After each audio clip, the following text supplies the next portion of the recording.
Pemirsa, rencana penjualan BBM Pertamina kepada SPBU swasta menemui jalan buntu, di mana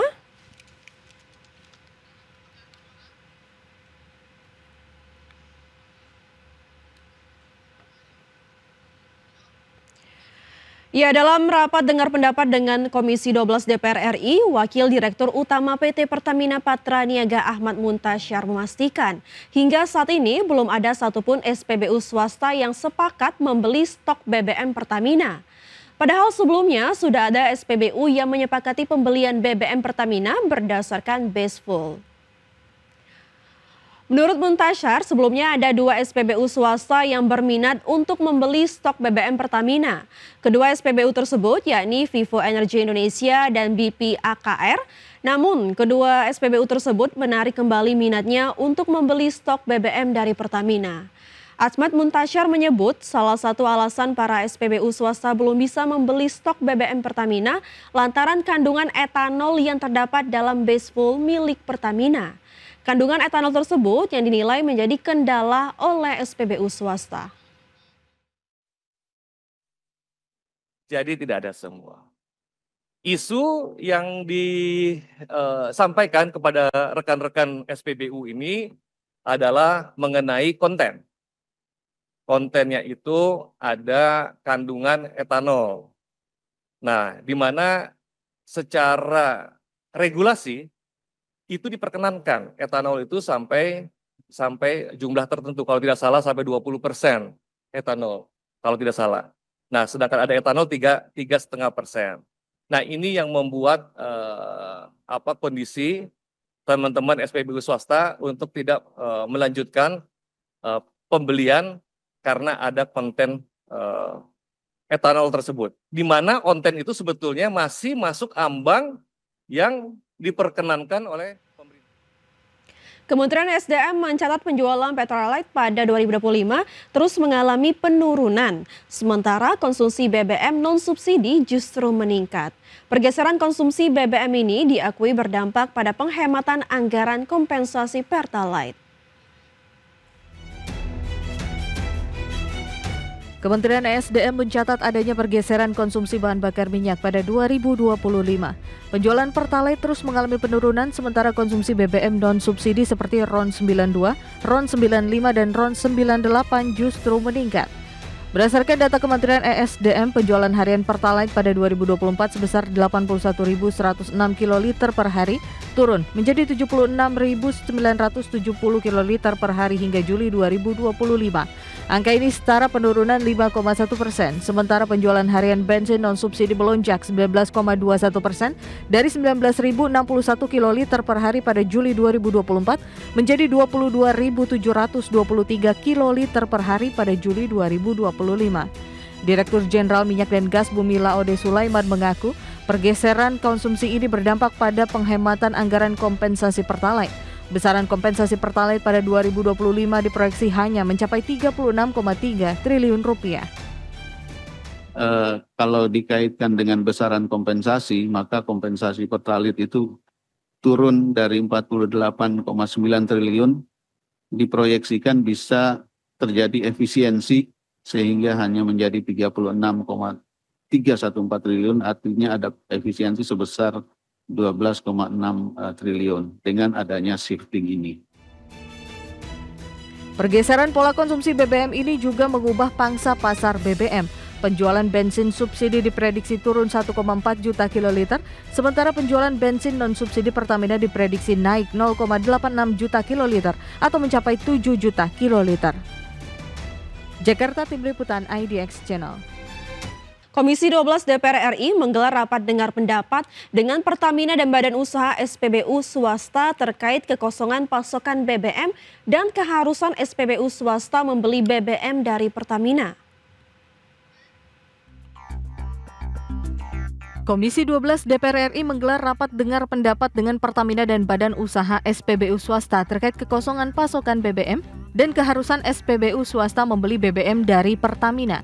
Dalam rapat tersebut, anggota Komisi 12 DPR RI fraksi Gerindra, Ramson Siagian mengaku khawatir citra Pertamina akan menurun jika Kementerian ESDM tetap memaksakan SPBU swasta membeli stok BBM dari perusahaan plat merah tersebut.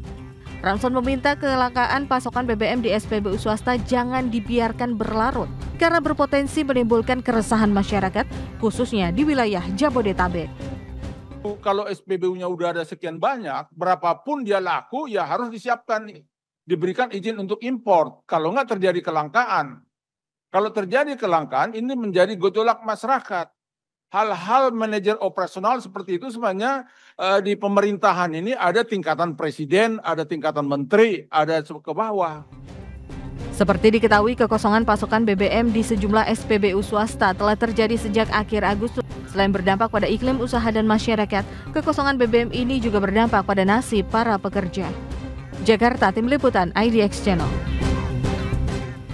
Pemerintah akan memberikan stimulus diskon tarif tiket moda transportasi kereta api, kapal laut, dan juga pesawat terbang pada libur Natal dan Tahun Baru 2026. Diskon tarif yang diberikan bervariasi mulai dari 20% hingga 30%.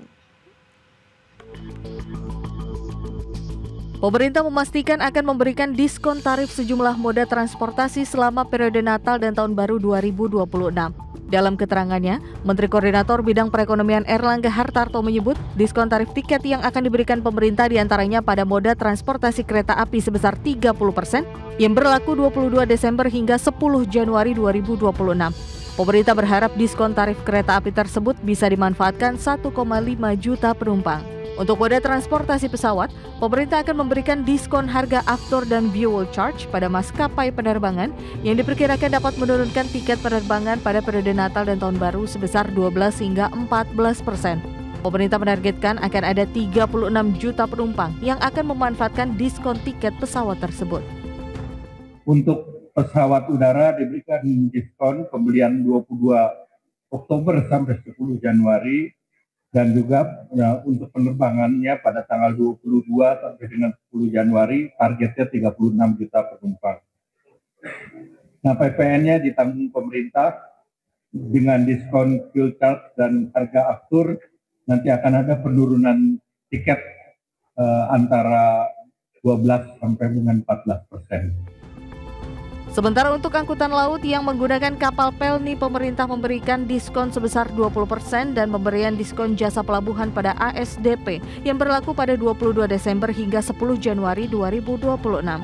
Jakarta, Riki Anwar di IDX Channel. Badan Pusat Statistik mencatat pada Agustus 2025, jumlah penumpang seluruh moda transportasi mengalami penurunan kecuali angkutan udara internasional. Kenaikan jumlah penumpang angkutan udara internasional ini disebabkan penambahan rute penerbangan. Badan Pusat Statistik mencatat pada Agustus 2025 jumlah penumpang seluruh moda transportasi mengalami penurunan kecuali angkutan udara internasional. Sepanjang Agustus 2025, angkutan kereta turun 9,02% menjadi 45,58 juta orang, angkutan laut domestik turun 15,52% menjadi 2,5 juta orang, dan angkutan sungai, danau, dan penyeberangan atau ASDP sebesar 4,09 juta orang turun 7,72% secara bulanan. Jumlah penumpang angkutan udara domestik tercatat 5,1 juta orang, turun 6,66% secara bulanan. Sementara moda transportasi angkutan udara internasional tercatat sebanyak 1,92 juta penumpang, naik 5,19% secara bulanan. Deputi Bidang Statistik Produksi BPS Habibullah menyebut, kenaikan jumlah penumpang angkutan udara internasional ini disebabkan penambahan rute penerbangan. Pada Agustus 2025 secara bulanan, jumlah penumpang pada seluruh moda transportasi mengalami penurunan, kecuali pada angkutan udara internasional yang mengalami peningkatan. Jumlah penumpang angkutan udara internasional naik sebesar 5,19%. Teman-teman, peningkatan pada mode angkutan udara internasional salah satunya disebabkan oleh penambahan rute penerbangan. Secara tahunan, BPS mencatat terjadi peningkatan jumlah penumpang pada hampir seluruh moda transportasi, kecuali pada angkutan udara domestik yang mengalami penurunan sebesar 8,45%. Peningkatan jumlah penumpang tertinggi terjadi pada angkutan laut domestik sebesar 13,06% secara year on year.